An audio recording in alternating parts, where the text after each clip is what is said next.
Okay, we are aware of the intercept option inside of Burpsuite. But we did also notice that there are other things here such as intruder, repeater, and others.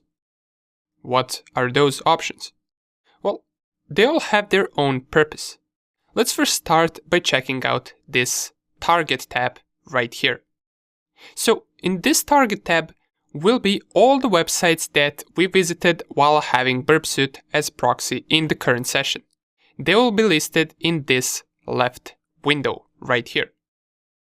Let's give it a try. For example, if I go and visit tesla.com, let's first of all make sure that intercept is turned off so we don't get stuck on a certain request. Turn it off. Go back to the target tab. And here are all the links that we visited once we tried to visit tesla.com. In order for us to load tesla.com page, we had to send request to all of these domains right here. And somewhere in here we should also see tesla.com. Let me check it out. Here it is. It's last in my case. And once you select it, or once you select any of these links or domains, in the window to the right, we will see all of the HTTP requests that we performed with that website. Let's, for example, take a look at this first request. So this is the first request that we performed. It's us trying to get www.tesla.com. And here are the HTTP headers of our HTTP GET request for this page. If we wanted to check out the HTTP response, we can take a look at this right window right here. So this is the response to our HTTP request. We can scroll all the way down and we will be able to see the HTML code of tesla.com page, which is this one right here. We can print it out like this. We can also take a look at the raw headers right here, as well as the HTML code.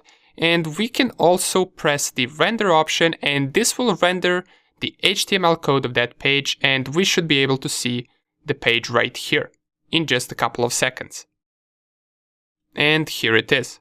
Now it doesn't look quite that good as it does look right here, but nonetheless it tried to render it. Okay, now let's check out these actions right here, but let's check it out on our DVWA page. So let's visit our OWASP BWA machine. Let's navigate once again to this DVWA page. And once it loads, let us first log out just in case, because we did log in last time we used this application. And if we go to our targets tab, now we should see somewhere our OWASP virtual machine. And in my case, here it is. You should see just the IP address of your OWASP machine. And you can see once we have the render tab, it does render out the page for us. But let's go back to the pretty response, which will give us the HTTP response headers as well as the HTML code. Now let's try to find the request where we visit DVWA. And let's see it right here. I do believe it's this one. Let us check out. And if you don't want to scroll to all of these requests, what you can do is you can just turn on your intercept and specify once again incorrect username and password. And once it intercepts this request, you can click on action and let's go with repeater. Let's send to repeater. As soon as you click on that, you will see this repeater tab light up. It will become orange. So for now, we can turn off intercept, we can navigate to the repeater, and there we should be able to see our request. Here it is. Now, what you can do with the repeater is you can send a certain request as many times as you want.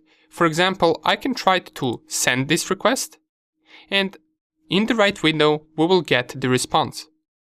Now, you might notice something weird right here. We're not getting the HTML code down here.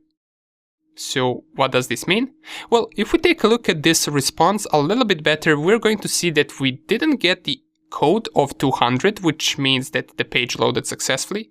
We got the code of 302.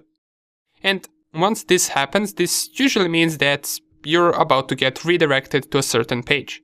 In that case, we can click on this button, follow redirection, and it will redirect us to the page. As we can see, now we have the HTML code, and since we submitted the username and password of test, we get the login failed message, which is the same message that we have right here. We specified incorrect username and password. So we can also do the same thing that we did with intercept. We can also do it in repeater. We can change the incorrect username and password to the correct username and password. For example, let's go to the intercept turned on. Let's forward these packets. Or let me just do it like this. I'm going to type test and then test, turn on the intercept, and click on login. Now, let me go and find this specific request for the DVWA page, and here it is. Now, let's send it once again to the repeater. Turn off the intercept, go to the repeater, and here we will have once again this request. Now, you can change anything that you want in this request. For example, we can see the user agent tab right here that says Mozilla 5.0 and says the Linux version. It pretty much gives the information about us. And if you wanted to hide that information to the DVWA page and to our OWASP virtual machine, you can type, for example, that user agent is iPhone 7, for example, and leave it just like this, and this will get sent to the page. We can also change the correct details. Correct usernames and passwords to admin and admin. And then we can send this request. Remember that it will get redirected, so we must follow the redirection. And now we shouldn't get that login failed error. Instead, we should successfully log in to the page. And if we go to render, it should render out a logged in page. As we can see right here, down here it says username is admin, so we successfully logged in, as it says right here as well. You will also notice that the next request that we're about to send has the user agent of iPhone 7. So that is also something that we managed to change. How cool is that? Okay, this is repeater. It is similar option as to intercept, just here it saves our HTTP request. It allows us to modify it as we like and resend it as many times as we want. Then we can easily take a look at the response and render its HTML code right here. In the next video, we will be checking out the intruder option, which is also really useful. See you in the next lecture.